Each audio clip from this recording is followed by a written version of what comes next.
دايما بتسمع ناس كتير بتشتكي من الغلاء اللي موجود في كندا، وطبعا اغلب الناس دي اصلا ما بتكونش اوريدي موجوده في كندا. اغلب الناس دي بتكون قاعده بره وبتقعد تشتكي: انا مش هاجي كندا لان الدنيا غاليه جدا، مش هاجي كندا لان هنا بيعلموا المثليه، مش هاجي كندا لان هنا مفيش الولاد بتبوظ، مش هاجي كندا لان مفيش دين، مش هاجي كندا، مش هاجي.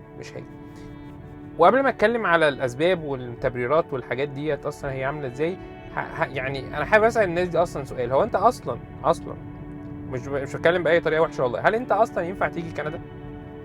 يعني انت بعد مش هقول التنمر، بعد يعني الاحساس ان كندا دي ما هياش المثاليه بالنسبه لك، هل انت ينفع تيجي كندا؟ وبتكلم على الناس اللي هي بتفكر فعلا تغير من المعيشه بتاعتها.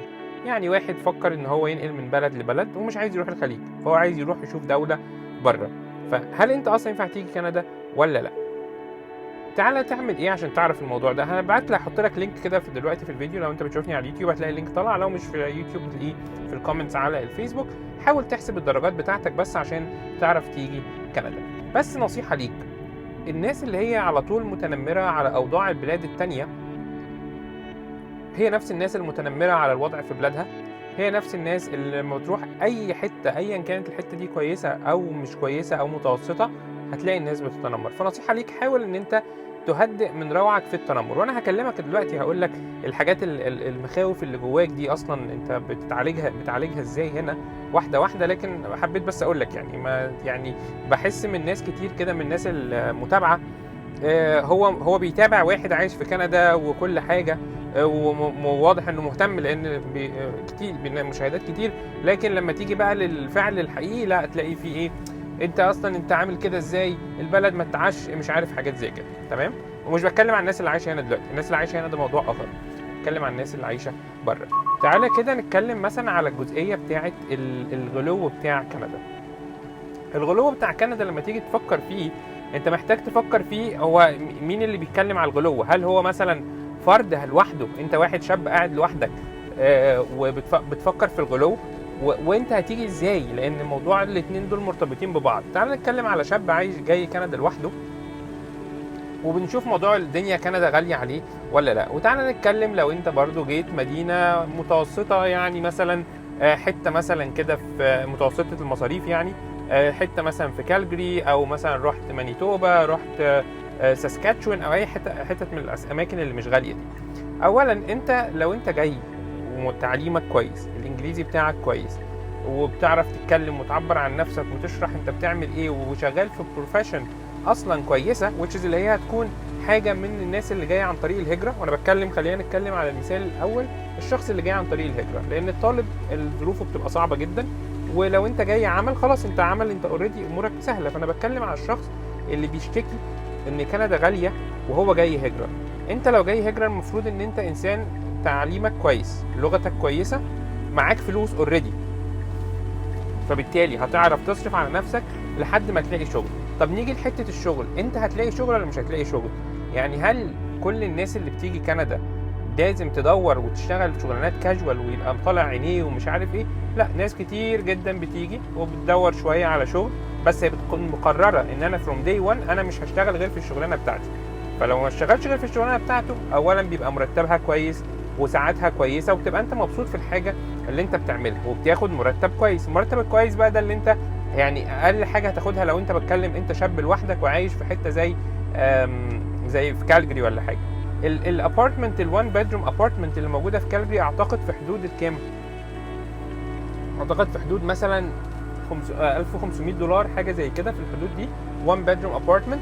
وانت اصلا عشان تقول ان انت بتشتغل مرتب كويس هتاخد لك، يعني مش هقول ده احسن حاجه، بس قول يا سيدي هتاخد اللي هو الافريج خالص، اللي هو كندا الافريج الكنديين بياخدوا $54,000 في السنه، ده انكلودد التاكسز، هيتخصم منه 25%. قول يا سيدي هتاخد ان انت مثلا في الاخر 40,000 في السنه، معلش قول يعني ده كده رقم كويس. انا بتكلم دلوقتي على واحد عنده امل وعنده ثقه في ربنا وعنده ثقه في نفسه ان هو هيشتغل. لو انت واحد اصلا جاي فروم داي 1 ناوي ضايع وحاسس ان انت الدنيا مش يعني انت اولا ما كنتش هتعرف تيجي كندا، لو انت مهاجر مش هتيجي تهاجر اصلا، لان المهاجر ده بيبقى واحد اوريدي عنده باشن للحياه. المهم، فانت لو جيت اخدت ال 43,000 دولار قسمتهم على ال 12، يعني احنا بنتكلم في كام؟ بنتكلم في حوالي $3,500 تقريبا في الشهر. اوكي، $3500 في الشهر وانت السكن بتاعك ب $1500، الاكل بتاعك افريج هيبقى في حدود 500 600 حاجه زي كده. هتاخد مثلا انت كده قاعد في 1 bedroom ابارتمنت، انت مش قاعد في اوضه مع حد. انت لو قاعد في اوضه مع حد ممكن تكون تدفع $700 و$800 وحاجات زي كده. اتكلم انت شخص عايز تبقى منزه كده، يعني استغفر الله العظيم يا رب، عايز تبقى انسان نزيه قاعد في اوضه كويسه وجايب عربيه طبعا انت على حسابك، مش من ضمن الفلوس دي، لكن العربيه بتدفع لها تامين شهري وبتدفع لها بنزين شهري في حدود $400. يبقى انت كده $1500 سكن، $500 اكل، ادي كده $2000، $400 بنزين وحاجات زي كده، $2400، ومثلا نسريات تليفون $100 وانترنت ومش عارف ايه، دي كده $2500، و متبقي على $3500 متبقي $1000. ايه يا سيدي صرفتهم كلهم. بس انت الاساسيات بتاعتك دلوقتي انت تقدر توفرها، يعني انت خلاص اوريدي معاك الاساسيات وعرفت تعيش. لو انت جيت بقى في فانكوفر الموضوع بقى كده ساعتها هيبقى صعب. ال $54,000 دول انت هتدفع منهم مثلا $2000 مثلا او 2200 لشقه 1 bedroom، او يمكن يعني في الحدود اعتقد في الحدود دي.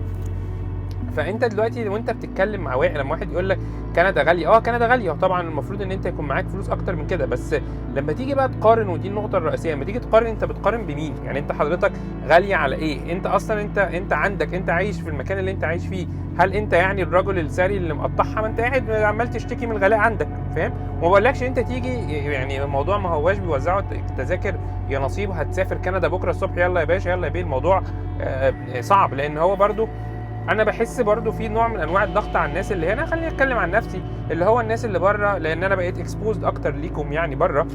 طبعا في ناس كتير محترمين وفي ناس ربنا يعني مش هقول لي يعني المهم، وفي ناس ربنا يهديها بيضغطوا على الواحد، محسين الواحد مثلا ايه، قاعد في حاجه بايظه، قاعد في حاجه ضايعه، قاعد في حاجه ما تتعشي فيها. لا، انا شايف الدنيا لطيفه جدا عادي خالص، مفيش اي مشكله ولا اي حاجه. فيها شويه مشاكل تانية، انا النهارده يمكن الفيديو خلينا اكمل لكم على موضوع الفلوس بتاعه المعيشه. فانت دلوقتي لو شاب دلوقتي عايش لوحدك في حته متوسطه، اوكي، واحده واحده يا سيدي بنقل على مدينه غاليه وتكون مرتبك بقى احسن شويه، تقدر تعيش لوحدك وهتعرف تعيش وتتعامل والدنيا هتمشي وزي الفل. وحتى لو انت بالمرتب ابو $54,000 ده جيت، وبرده ما بتكلمش على واحد جاي ناوي يشتغل في اوبر، مع الاحترامي للاوبر، انا اصحابي كتير شغالين في اوبر اعرف زي الفل. انا بتكلم على واحد جاي ناوي ان هو يشتغل في الشغلانه بتاعته، بيطور من نفسه وبيعمل، لان انت لو فضلت قاعد شغال في اوبر او في اي حاجه من الحاجات دي، انت ما بيبقاش عندك طاقه ان انت اصلا تدور على شغل. نيجي مثلا الاسره راحت برضو على مدينه من المدن المتوسطه اللي هي السكن فيها بالنسبه للاسره ب $2200 او $2500. حلو. الاسره دي فيها، الاسره دي يعني اب وام وطفلين مثلا، او طفل او طفلين حاجه زي كده. اولا لو انت بتاخد ال $54,000 دول على الاب والام والطفلين، هيزود عليك ايه؟ مصاريف السكن هتبقى 2200، عندك مصاريف الاكل ممكن تدخل لك في 1100 ولا حاجه بالظروف الحاليه اللي احنا فيها، وان كان المفروض اقل يعني، بس خلينا يا سيدي نقول ده بقت $1000. بعد كده $3500، ده انت كده مثلا صرفت $3500 بس. لا، هو 2000 هناك ما اعتقدش السكن يعدي ال 2500 ل2 bedrooms يعني، في حته متوسطه بقول لك. وبيحصل عندك ايه؟ ان انت الدوله بتدي لك للولاد دي حاجه اسمها تشايلد بنفيت، كندا تشايلد بنفيت CCB. دي ما هياش منحه ولا معونه ولا حاجه، ولا انت راجل بتشحت ولا حاجه، دي حاجه الدوله بتديها لكل الناس حسب الدخل بتاعه. فانت لو دخلك قليل هتلاقي نفسك تاخد للولاد دول حاجه كبيره، فممكن تلاقي نفسك anywhere between مثلا $600 في الشهر، الا مثلا لو انت عندك طفلين او ثلاثه ممكن $1200 ولا حاجه زي كده في الشهر. فدول برضو بيساعدوا معاك. فانت لو عندك ولاد هنا، فعلا معنى الحقيقي ان الولاد هنا بتيجي برزقها. طبعا مع الاحترام ان في ناس بتابيوز السيستم ده بطريقه بنت لذينه، لكن ده موضوع اخر. في ناس ما شاء الله عندها يعني هي بتخلف بس كده وخلاص، يعني بيقول لك انا مش لاقي شغل فبيخلف فبيصرف من الحاجات دي، لان انت يعني المهم مش ده موضوعنا خالص، يعني مش ده الموضوع. فانت لو واحد عندك اسره وجيت عملت الكلام ده، لو انت مهاجر وعشت في مدينه من المدن التانية اللي هي البعيده شويه دي، برضو الى حد ما الدنيا هتمشي. لكن انا بتكلم عليك برضو ملخص الفيديو، عشان كل ما هزود لك عدد الاطفال او ازود لك عدد يعني اللي انت الحاجات اللي انت بتعملها هتوصل لنتيجه. كندا مش عايزه واحد يجي فاكر، يعني هي واضح ان هي زمان كانت غير كده الله اعلم يعني، لكن هي بالظروف الحاليه ما هياش عايزه واحد يجي ويفضل قاعد كده في السرير، او يعني قاعد، مش هقول لك قاعد في السرير، يعني واحد قاعد اللي هو ما عندوش حماسه وما عندوش طاقه ان هو يدور على شغل، ما عندوش حماسه ان هو يطور من نفسه، ما عندوش حماسه ان هو يعني يجود، يعني يروح للميل، يعني يبذل اقصى ما في وسعه ان هو يلاقي شغل كويس ويطور من نفسه.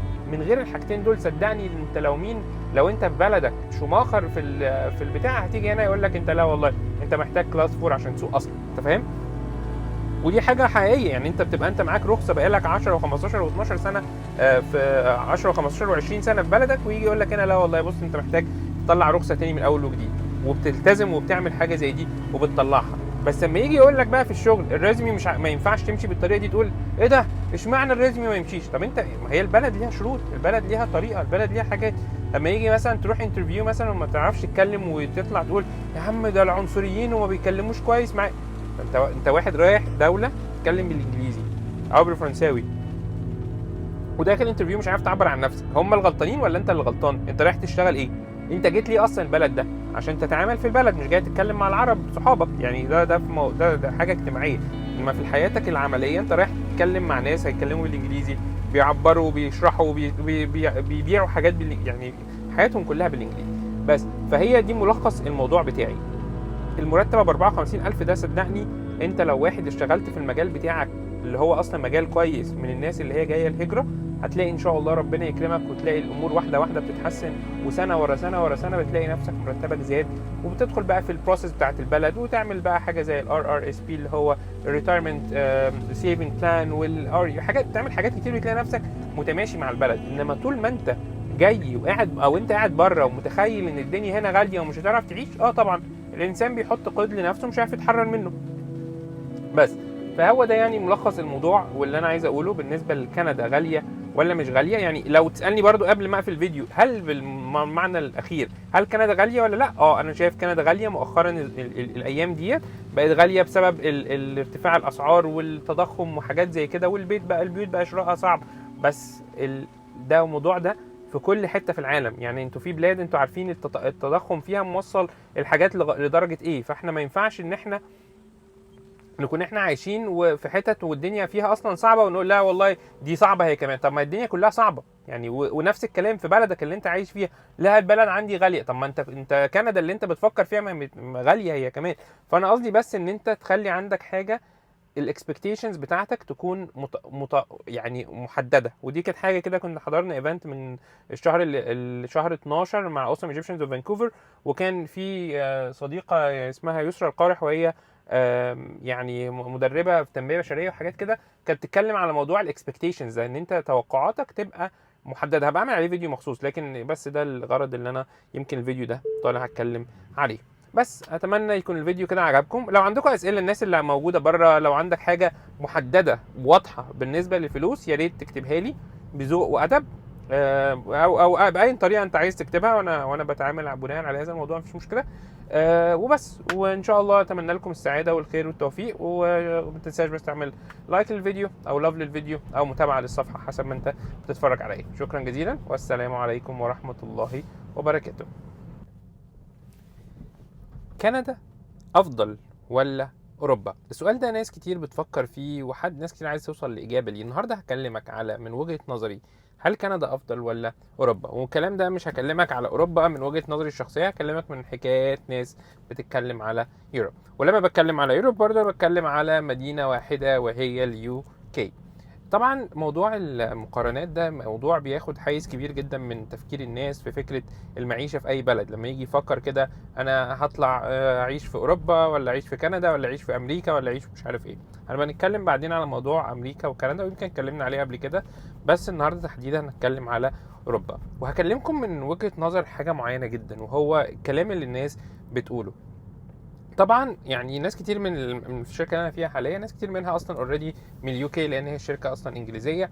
فلما تيجي تتكلم معاهم يا جماعه هو انتوا ايه اللي خلاكم تيجوا؟ طب هي اليو كي مش احسن؟ هي اليو كي مش عارف ايه. فبسمع الاجابات التاليه، الحاجات اللي بتخليهم ان هم يسيبوا اليو كي، وحاجات تخليهم هم لو عايزين يقعدوا في اليو كي كانوا هيقعدوا فيها، يعني الحاجات اللي بيقولوا لي من وجهه نظرهم هي احسن. اول حاجه اليو كي بالنسبه، انا بتكلم دلوقتي على الشخص الانجليزي مش الشخص العربي او الشخص الاجنبي اللي كان عايش في اليو كي. الانجليزي لما بيسافر ويسيب اليو كي بيسيبها ليه؟ بيبقى هو خلاص زهق من فكره ان هو عايش في مدينه الاسعار فيها ما هياش ارخص حاجه، الالكتريسيتي بتاعتها غاليه جدا، الطاقه، اسعار الطاقه حصل عندهم كرايسيس في يوروب، بقت الطاقه غاليه جدا فبقى بيدفعوا فلوس كتير جدا. المرتبات نفسها ما هياش عاليه، يعني انت لما تيجي تبص لكندا المرتبات اعلى من امريكا، من انجلترا، لكن يعني الاسعار في انجلترا نفسها اقل شويه من هنا.